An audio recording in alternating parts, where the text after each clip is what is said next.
Si quieres hablar conmigo, toca la frente o en los lados de la cabeza.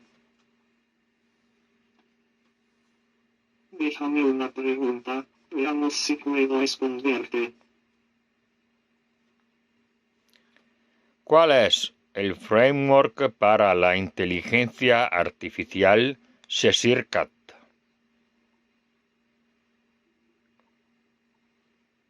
Si entiendo correctamente, esta es su pregunta.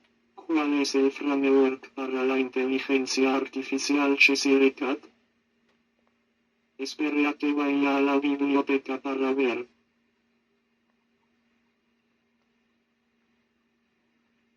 Esta es mi respuesta, espero que vaya bien.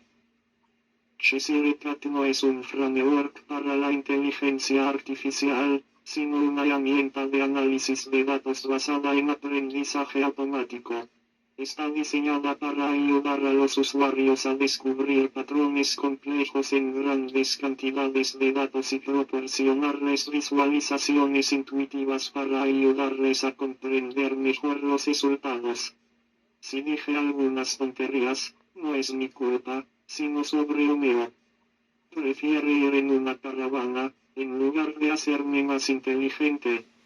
Si quieres hablar conmigo, toca la frente o en los lados de la cabeza.